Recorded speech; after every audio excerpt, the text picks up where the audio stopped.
Personalities.com. Now, that signals to me that there are 16 potential personality types I could be classified as, depending on my answers to however many questions they ask here. I also have a second website queued up with like an ink blot test thing, just on the off chance that this, I breeze through this pretty quickly, and yeah, but we might not get to that depending on how long this takes us here. So the tagline here at the top, this quote, it says, "It's so incredible to finally be understood." And then below that it says, "Take our personality test and get a freakishly accurate description of who you are and why you do things the way you do."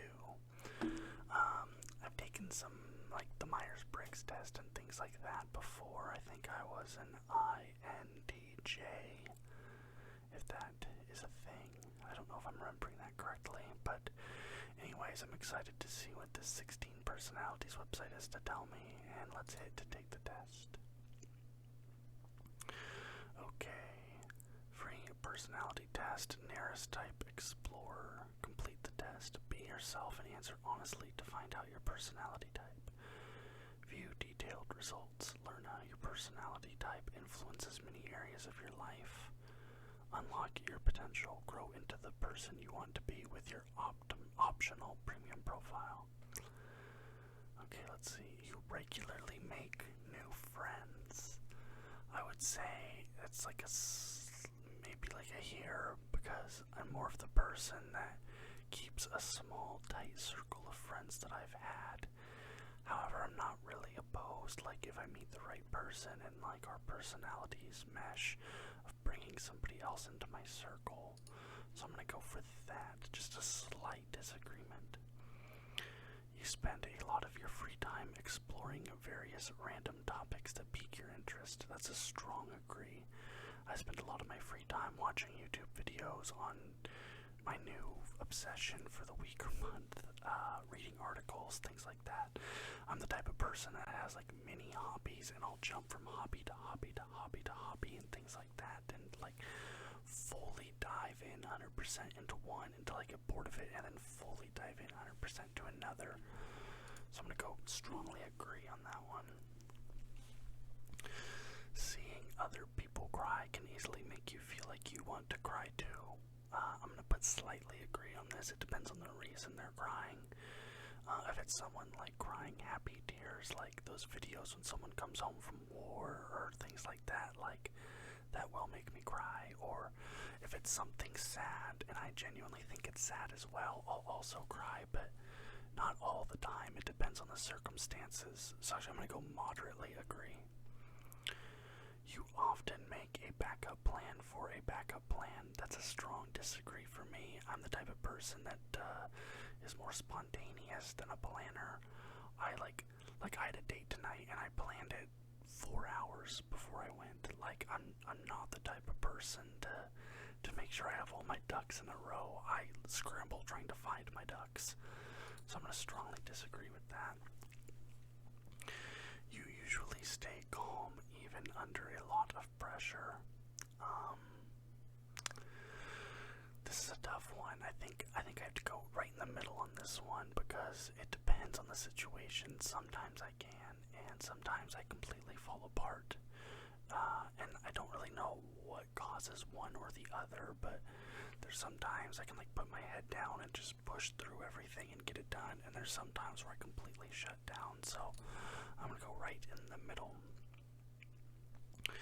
At social events, you rarely try to introduce yourself to new people and mostly talk to the ones you already know. I'm gonna go moderately agree here. Actually, I'm gonna go slightly agree here, because kind of like the previous one, I said I like to keep a small, tight circle of friends, but I'm always open to being social and like making acquaintances and just being friendly with those around me. I enjoy being social. It's just that I don't let those people in, if you know what I mean. Like, those people don't become my close friends or just my close acquaintances at a party or at a dinner or something like that. So I'm gonna slightly agree with that one. Okay. You prefer to completely finish one project before starting another. I'm going to slightly disagree with that because sometimes I do, depending on the project.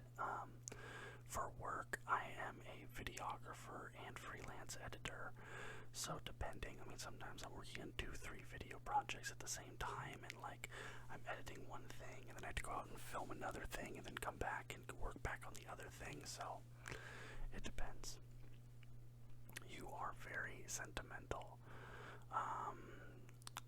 I used to think I wasn't, but then as I've gone through some personal life things recently and over the last year or so, I realized that I'm far more sentimental than I previously thought or really understood about myself. So that's something that my eyes have been open to recently, so I'm going to go with moderately agree. I'm not the type to break down into tears over, the littlest thing, but I think I am definitely above average sentimentality. You like to use organizing tools like schedules and lists. I'm going to go moderately disagree. My life is kind of like an organized chaos. Like I said, I'm not the kind of person to have my ducks in a row, but I kind of have a general idea of what I'm going to do over the week. I'm like, okay, on Wednesday I'm doing something, on Friday I'm doing something. I don't necessarily remember what I am doing on those days, but I know I've got something going on and I'll figure it out when I get there. So I'm not the most organized person. I don't like to do lists or like put things down in like a calendar on my phone or whatever, but I generally have an idea of what I need to get done, so I'm going to moderately disagree. Even a small mistake can cause you to doubt your overall abilities and knowledge. Oh, that's a strong agree for me. I'm huge. Like imposter syndrome, that's a big thing for me. Like, I've been really into chess over the last year and a half or so, and there'll be times like if I make a blunder or if I mess up or if I like lose a few games in a row, like I'll sit there and like I'll literally slap myself in the face and I'll be like, why are you so stupid? Why are you so bad at this game? Like, and then in my day-to-day life, like, like my work life and whatever else, like I have this internal image of myself and this idea of who I am, and when certain things happen to conflict with this idea of who I am, it really causes me to doubt myself and my self-image quite a bit. So definitely have to put a strong agree on this one. You feel comfortable just walking up to someone you find interesting and striking up a conversation. I'm going to put moderately agree here. Like I said, in social settings, I have no problem introducing myself to people, becoming acquaintances with people, things like that. So moderately agree. You are not too interested in discussing various interpretations and analyses of creative works. Strong disagree. Filmmaker, videographer, all that stuff. I watch movies all the time, and I love, getting into like Letterboxd reviews or watching YouTube reviews of the movies I like and seeing how other people interpret them, seeing what other people's thoughts are. Like, I've taken a ton of film theory classes, I've taken art of film classes, I've taken history of art classes, things like that. Strong disagree. We're 20% of the way through. I might have to speed up a little bit, but we'll see. You are more inclined to follow your head than your heart. I think I have to go neutral on this one because it depends on the situation. In matters of love, relationships, friendships, things like that, I definitely follow my heart more than my head, even if it's to my detriment. But in most things like, work, life, politics, etc., I'm more focused on the logical side of things. So I think I'm like an even split 50-50. You usually prefer just doing what you feel like at any given moment instead of planning a particular daily routine. Kind of like in line with what I've already said, that's a strong agree for me, unless I have obligations that I must complete, like I need to go work a job, or I need to go to school, or I told this person I would do this thing with them. I don't know, I wake up and I'm like, maybe I'll play this game, maybe I'll write, maybe I'll go on a hike, maybe I'll do this or this or this, I don't plan it. You rarely worry about whether you make a good impression on people you meet. Oh, strongly disagree.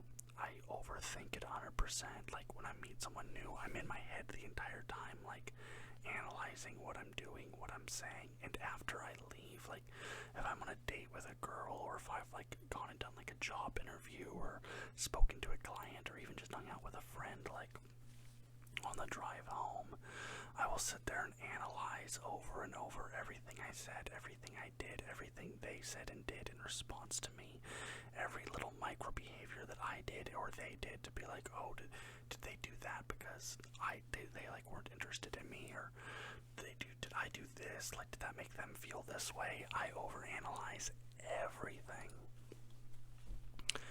You enjoy participating in group activities. I have to go right in the middle here. Depends on my mood. Sometimes I do, sometimes I don't. You like books and movies that make you come up with your own interpretation of the ending. Moderately agree. Depends on it. Some books and movies execute this really well and pull it off in a way that is satisfying, and some, or I feel like, do it just to be derivative. They do it just because that's the way I want to do it, not because the story dictates it. So I'm gonna moderately agree. Your happiness comes more from helping others accomplish things than your own accomplishments. I think I'm neutral. Both of them bring me joy. Next. You are interested in so many things that you'd find it difficult to choose what to try next. Yep, strongly agree. Kind of like what I talked about earlier. I have a ton of hobbies, a ton of interests, and when I get interested in one, that one thing becomes my entire personality. Like, and that's what I'm doing for a week, 2 weeks, a month, whatever. And then it's on to the next thing, and then that thing gets boring, it's on to the next thing. I don't manage to have all my hobbies and interests, like, level and manageable. It's one at a time, and it's fully engulfing. Agree. You are prone to worrying that things will take a turn for the worse. Absolutely I am. Yep. You avoid leadership roles in group settings. I moderately disagree with this. I like being the leader when I have the expertise to be the leader, but if there's somebody in a group that I think has a better understanding of the subject matter at hand, or maybe they just have better communication skills than I do, like, I can recognize that and, see that they should be in charge. You are definitely not an artistic type of person. Strong disagree. You think the world would be a better place if people relied more on rationality and less on their feelings. I do moderately agree with this. I think that, like I said, there's a time and a place for emotion and feelings. Love, friendships, things like that. But I think in your day-to-day tasks and in the day-to-day function of a society, with regards to politics and policy and decision-making, feelings, emotions, personal beliefs should not play a role in that at all. I think it should purely be facts-driven, data-driven. This is what the data says, so the outcome is obvious at that point. No interpreting it different ways, just this is the study, this is what the data says. The outcome is obvious. That's my opinion, so I'm going to moderately agree. You prefer to do your chores before allowing yourself to relax. Moderately disagree. I usually do, like, if I have, let's say, 3 chores, I'll do, like, one, relax for a bit, maybe, like, play a game for an hour, do the next one, relax, do the last one, relax. I like to split it up and take things, I don't like to just, Next. You enjoy watching people argue. Moderately disagree. Depending on the context, I can find it enjoyable, but a lot of the times I find it cringy, like those internet debate things like that. I just find it really cringy and hard to watch. It's like painful to look at, that type of cringe.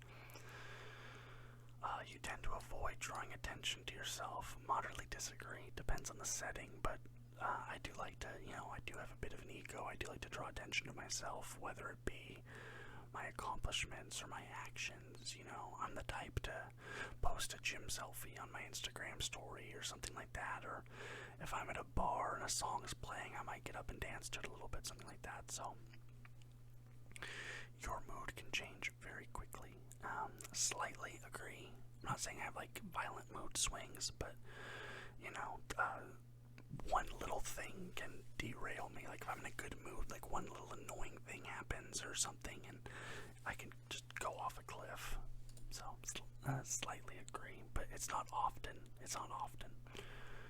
You lose patience with people who are not as efficient as you. I guess it depends. If they are not as efficient as me because they don't have the understanding, expertise, or experience, then I don't care because that's not their fault. But if they are not as efficient as me because they are not trying or they're being lazy, then I do have an issue with that. So I'm going to go slightly agree because it depends on the reason for their inefficiency. You often end up doing things at the last possible moment. Yep, strongly agree. That sounds like me 100%. You have always been fascinated by the question of what, if anything, happens after death. Moderately agree. Death is a thing that I don't like to talk about too much. It can trigger my anxiety and my panic attacks, but depending if I'm in a good headspace or whatever that week, I can allow myself to explore it. You usually prefer to be around others rather than on your own. I'm going to go slightly disagree here.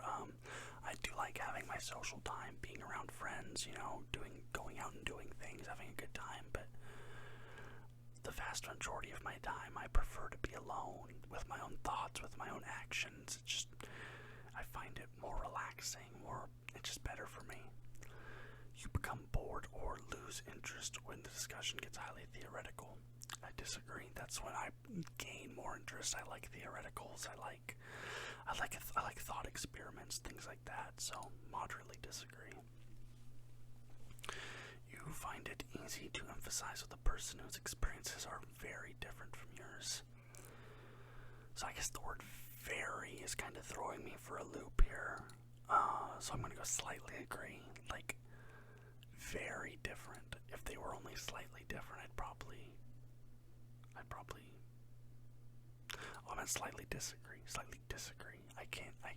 I'm good at empathizing with people, but if their experiences are very different, then that might be difficult.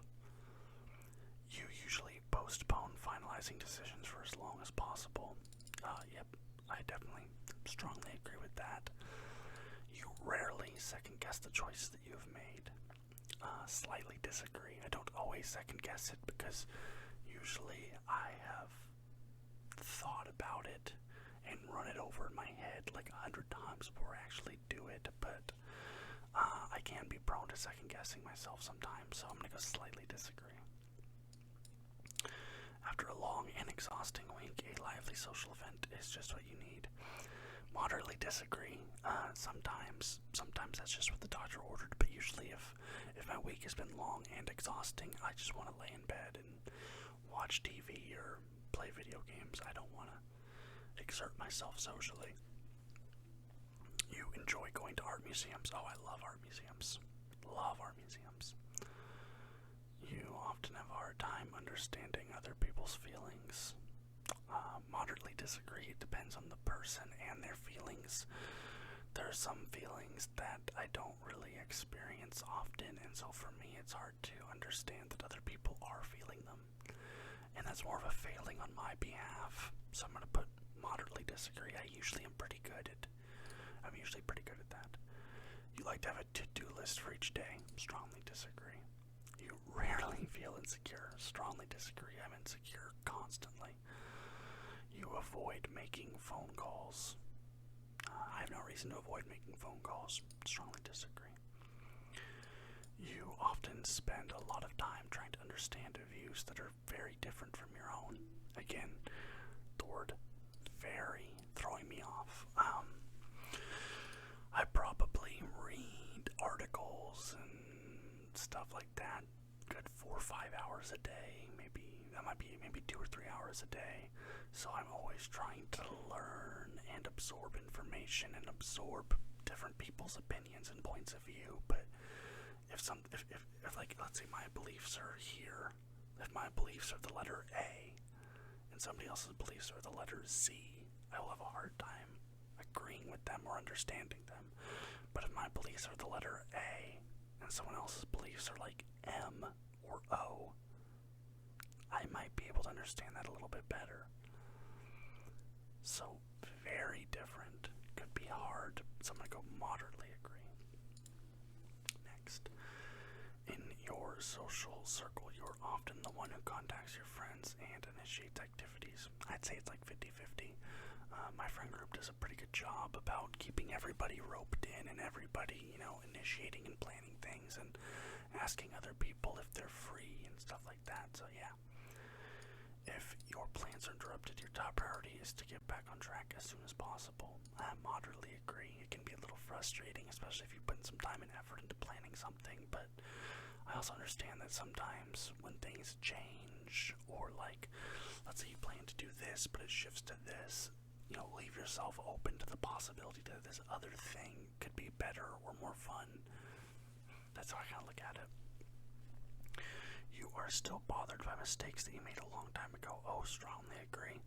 I still think about conversations I had in high school and things I could have said differently or done differently to get different outcomes. Like, this stuff keeps me awake at night constantly.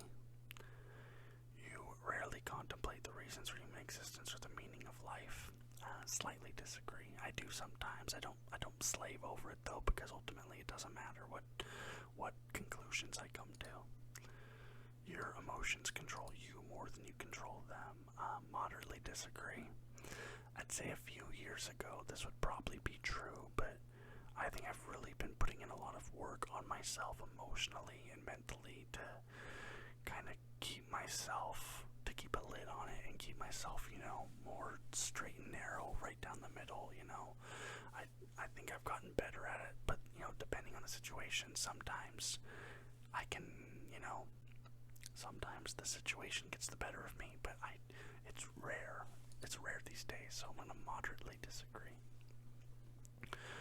You take great care not to make people look bad, even when it's completely their fault. I think I can be a bit of a people pleaser, and that is a problem for me. Not all the time. Like, if somebody has really fucked something up, or they're being just rude or whatever, I go out of my way to make sure they know it. But if it's just like a little thing or a mistake or whatever, I try not to get on people's case about it, so I'm going to slightly agree there. 80% of the way there, almost done.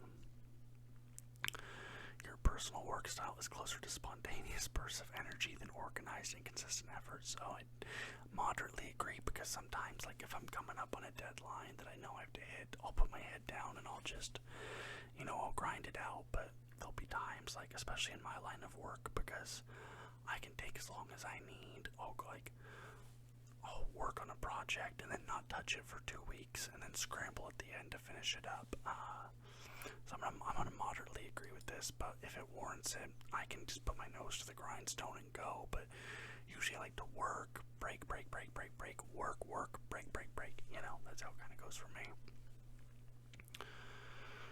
When someone thinks highly of you, you wonder how long it will take them to feel disappointed in you. That hit right here. That's a constant worry. I've said this all the time, like, my biggest fear, like, especially now at my age, becoming single again and getting back into the dating pool, is like, okay, once they see the real me, and once these people, see past the good face I'm putting on, the good front, like, are they gonna like me anymore? I think about that all the time, and I'm always, like, keeping up my walls and keeping on my mask to, like, my theoretical mask, not my, this mask. That too, if the business requires it. But, yeah, just,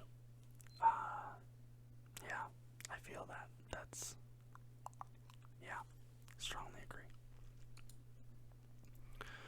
You would love a job that requires you to work alone most of the time. Well, I work a job that I'm alone most of the time, and I like it a lot. You believe that pondering abstract philosophical questions is a waste of time. Now, I do believe it's a waste of time, but I do like doing it. But I think that I don't think the phrasing of the question takes into account, so I'm going to moderately disagree here, because I like doing it, even though I recognize that it is a waste of my time. You feel more more drawn to places with busy, bustling atmospheres than quiet, intimate places. Moderately agree. I grew up in a very rural area, and so because I spent the first, 20 plus years of my life in a small rural community, now that I'm older, I want to go out into the big city. I want to live like in a building with 10,000 people. I want to be surrounded by life and people and stories. Whereas if maybe I grew up in this sort of environment, sort of like that, I would prefer a more quiet, intimate life. But I definitely want something now a little busier. You know at first glance how someone is feeling. I'm pretty good at reading body language. I'm going to put moderately agree here. Usually you can take a look at somebody and, based on their shoulders, their posture, their facial expression, you can usually tell like 8 times out of 10, not 9 times, but 8 times out of 10 I can tell. So I will moderately agree with that. You often feel overwhelmed. Moderately agree. You complete things methodically without skipping over any steps. Slightly disagree. I can be prone to some shortcut taking, especially if I'm short on time and coming up on a deadline. You are very intrigued by things labeled as controversial. Now, this is interesting because I'm not sure in what way this is taking it. Because I like looking into controversial topics and opinions, even if I do not hold the controversial opinion, if that makes sense. I like to explore everyone's way of thinking and feeling and all that, even if I personally disagree with it. So I'm going to moderately agree. You would pass along a good opportunity if you thought someone else needed it more. I'm going to go neutral on this one. I think it would depend. You struggle with deadlines. Slightly agree. I can, but I've gotten a lot better at it as I've gotten older. You feel confident that things will work out for you. Moderately disagree. Oh, I go male here. Moderately disagree. See results. Your personality type is campaigner. ENFP. Okay. This trait determines how we interact with our environment. I am 52% extroverted, 48% introverted. I am 81% intuitive, 19% observant. I'm 43% thinking, 57% feeling, 19% judging, 81% prospecting. I'm not really sure what prospecting means. I am 21% assertive, 79% turbulent. Alright, let's see. Start reading. No thanks. Okay. It doesn't interest me what you do for a living. I want to know what you ache for and if you dare to dream of meeting your heart's longing. Okay. Campaigners are true free spirits, outgoing, open-hearted, and open-minded. With their lively, upbeat approach to life, they stand out in any crowd. But even though they can be the life of the party, campaigners don't just care about having a good time. These personality types run deep, as does their longing for meaningful, emotional connections with other people. That last part's definitely true. That's been a big struggle for me, especially getting back into the dating pool. Like, nowadays it seems like a lot of people are more interested in like casual connections and hookups and things like that, and that's great for those people, power to them, do what you want with your life. But for me, I'm the type of person that I want something long, serious, meaningful. I'm not into little know somebody for a few months, move on to the next one, I think that's damaging. Personally, I think that's damaging, and I think it's, how do I phrase this in a way that's not disparaging? I think it creates yourself, and it creates a way of viewing and thinking about other people that is detrimental to your long-term emotional and mental stability. The magic of everyday life. Friendly and outgoing campaigners are devoted to enriching their relationships and their social lives. But beneath their sociable, easygoing exteriors, they have rich, vibrant inner lives as well. Without a healthy dose of imagination, creativity, and curiosity, a campaigner simply wouldn't be a campaigner. In their unique way, campaigners can be quite introspective. They can't help but ponder the deeper meaning and significance of life, even when they should be paying attention to something else. These personalities believe that everything and everyone is connected, and they live for the glimmers of insight they can gain into these connections. I don't know if I necessarily believe that bit about everyone and everything being connected, but I do enjoy looking into people's personalities and lives and truly understanding people at a deeper level. When someone sparks their imagination, campaigners can show an enthusiasm that is nothing short of infectious. These personalities radiate a positive energy that draws in other people, and campaigners may find themselves being held up by their peers as a leader or guru. But once the initial bloom of inspiration wears off, campaigners can struggle with self-discipline and consistency, losing steam on projects that once meant so much to them. That last bit, especially about things getting a little bit stale and boring, and that definitely is me. Seeking joy. Campaigners are proof that seeking out life's joys and pleasures isn't the same as being shallow. Seemingly in the blink of an eye, people with this personality type can transform from impassioned idealists to carefree figures on the dance floor. Even in moments of fun, campaigners want to connect emotionally with others. Few things matter more to these personality types than having genuine, heartfelt conversations with the people they cherish. Campaigners believe that everyone deserves to express their feelings, and their empathy and warmth create spaces where even the most timid spirits can feel comfortable opening up. People with this personality type need to be careful, however. Campaigners' intuition may lead them to read far too much into other people's actions and behaviors. It's true. Instead of simply asking for an explanation, campaigners may end up puzzling over someone else's desires or intentions. This kind of social stress is what keeps harmony-focused campaigners awake at night. Yep, that's it's sounding like I'm reading about myself. Campaigners will spend a lot of time exploring different relationships, feelings, and ideas before they find a path for their lives that feels right. But when they finally do find their way, their imagination, empathy, and courage can light up not only their own lives, but also the world around them. Alright, let's move on to strengths and weaknesses. Curious.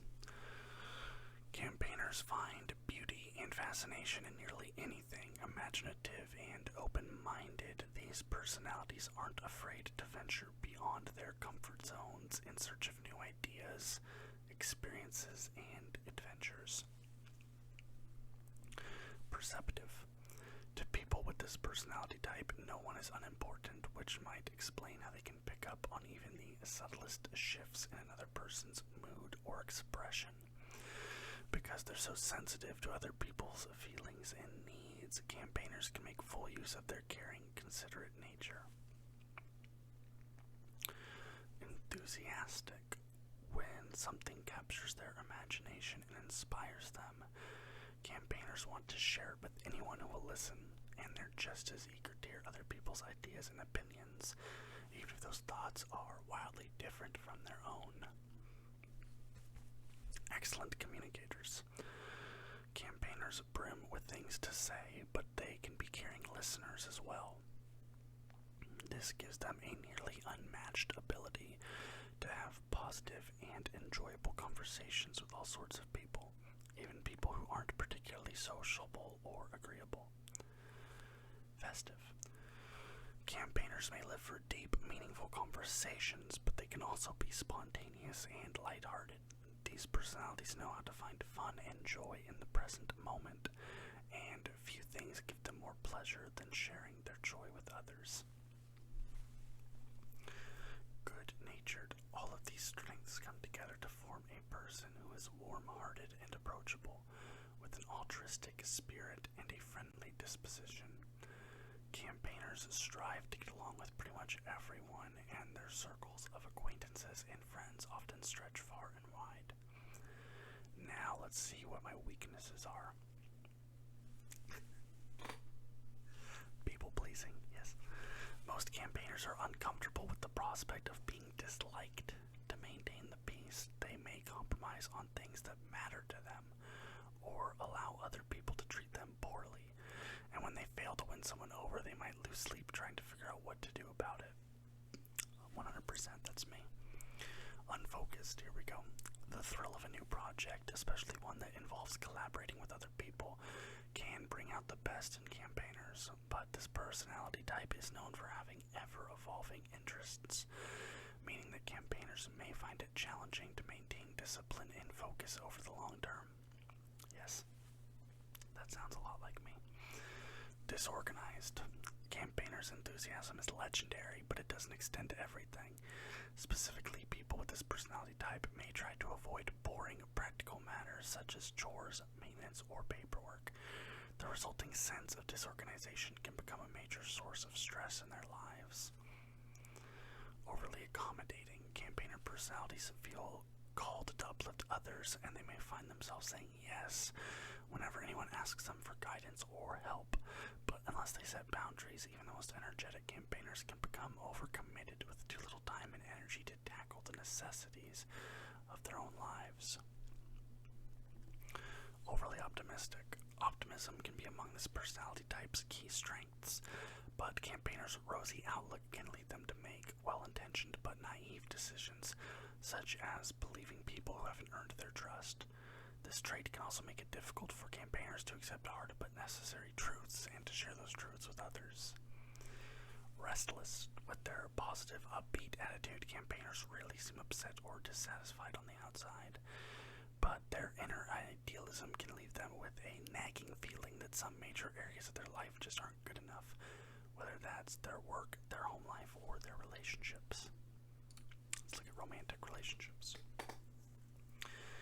It's hard to overstate just how much campaigners care about love. This is a passionate, warm, open-hearted personality type, one that brims with hopes and dreams, ideas and experiences, and campaigners bring every ounce of this vibrant energy to their romantic relationships. Yes, I consider myself a hopeless romantic. I have a lot of, rosy, idealistic views around love and romance and relationships and things like that. Many campaigners harbor a deep longing to share their lives with another person. As a result, these personalities may feel a bit empty or uninspired when they're single. While their dedication to relationships is admirable, campaigners may need to guard against investing too much of their sense of self in their relationship status. This has been a big struggle for me.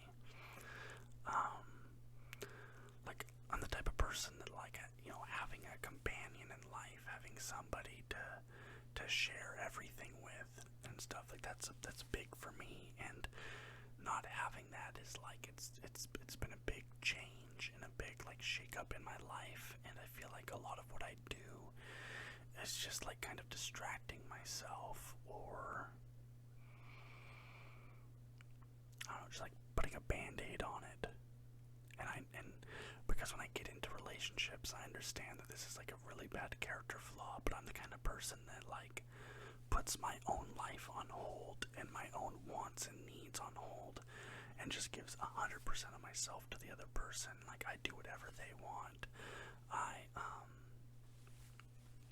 That's the only thing that matters. I'm so caught up in the love and the relationship in the moment that I let myself stagnate. And I recognize that that's a fatal character flaw, but it's also something that I yearn for and strive for. So it's a weird place. Fanning the flames. When campaigners are this personality type tend to fall in love easily and they fall hard. Campaigners shower their new flame with affection, trusting that the devotion and passion that they feel are real. Optimists at heart, campaigners are undaunted by the practical challenges and inconveniences of a new partnership. This might explain why they generally don't shy away from long-distance relationships. In their minds, physical distance is no match for the power of true love. Rather than focusing on potential issues, campaigners sink into the joys of a relationship's honeymoon stage, constantly looking for ways to prove their dedication and delight their partner. For better or for worse, not everyone can match this personality type's ardor and intensity. Some people just need more space, whether physical, emotional, or both. If their partner's enthusiasm doesn't seem to match their own, campaigners may find themselves feeling insecure or needy. And when the flames of romance start to flicker or wane, as happens in nearly every longer-term relationship, campaigners might worry that their devotion has been misplaced and the match isn't meant to be after all. I kind of disagree with these last couple paragraphs because I'm the type of person that recognizes the reality of like the honeymoon phase, and then like once that first year and a half is over, the relationship it's different. You know, you're not head over heels in love with each other anymore. Things become a little bit more mundane, and I'm the type of person that finds a lot of comfort in that mundanity. I like, you know, the security of it and the safety of it, and I'm not too concerned in, a relationship has to always be exciting all the time. I recognize that once you've been with someone for a long time, the majority of your relationship is going to be boring. It's going to be mundane, everyday life. So those last few paragraphs don't really seem to describe me, but the rest of it has been fairly spot on. Perhaps because they're so unstinting with their affection, campaigners can struggle with the mystery of why some relationships don't work out. Shouldn't love be enough to keep two people happily together, especially when one of those partners is eager to please as a campaigner? That's true. I struggled a lot with that when my last relationship came to an end. In some ways, I still do struggle with that. Where it's like, yeah, shouldn't love be enough? And like, you know, the rational part of my brain is like, no, of course that's not like the only thing that matters, because there's so many inner working cogs in the relationship machine. But like I said, at heart, I am a hopeless romantic, and I believe in some higher power of love that fixes all wounds and mends all fences. But like everyone, people with this personality type need to remember that relationships are and always mutual interest, mutual growth, and mutual responsibility. As many campaigners learn, the fate of relationship has less to do with whether it was meant to be in some cosmic sense than with how partners treat and communicate with each other. Cherished ideals. Campaigners approach their relationships with the highest of ideals. They long to know and unconditionally accept everything about their partner, just as they long for that person to know and unconditionally accept them in return. With this intense, all-in approach to love, campaigners may feel more energized in the exciting, unpredictable, early stages of a courtship than they do in established relationships.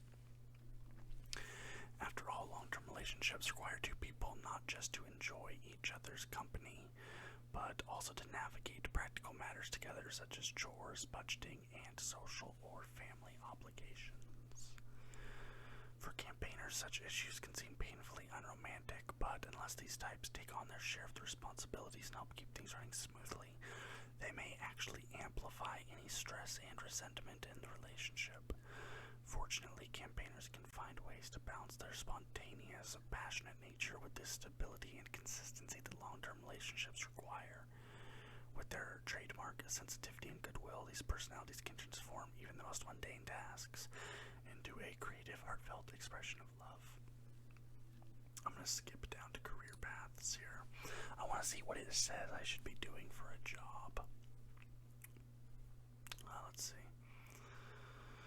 What works for campaigners? campaigners. Campaigners have a way of brightening the world around them, including their workplaces. With the right mindset, these personalities can find pleasure and gratification in nearly any job. They may even welcome the challenge of breaking through a grumpy coworker's shell, making harried customers smile, or boosting the morale of a less than cheerful workplace. That said, campaigners are more likely to be fulfilled by work that meets certain criteria. First, they need to believe that what they do on a daily basis aligns with their core values. Second, most people with this personality type feel best in jobs that use and build on their talents. These personality types may feel that something is missing if they take on a career that doesn't allow them to use and improve their people skills. Campaigners also tend to be most motivated in careers that offer learning opportunities and room for creativity, including the opportunity to experiment with side projects that catch their interest. This explains why many campaigners are drawn to careers in nonprofits, public service, counseling, education, customer or public relationships, hospitality, media and entertainment, and the service industry. Jobs in social media and communications can be an excellent fit for them as well, allowing them to balance creativity with a sense of human connection. Campaigners may also gravitate towards scientific and technical fields where they can have a positive impact, such as human health and environmental science. I'm just going to go to the conclusion now because I feel like it's probably been like an hour or so at this point. Okay. Conclusion. Few personality types are as creative and charismatic as campaigners. Known for their idealism and enthusiasm, these personalities excel at dealing with unexpected challenges and brightening the lives of those around them. Yet, campaigners can be tripped up in certain areas of their lives. When it comes to building relationships, choosing a career, or turning their dreams into reality, people with this personality type may need to consciously address their weaknesses and gain new skills, even as they draw on their many strengths.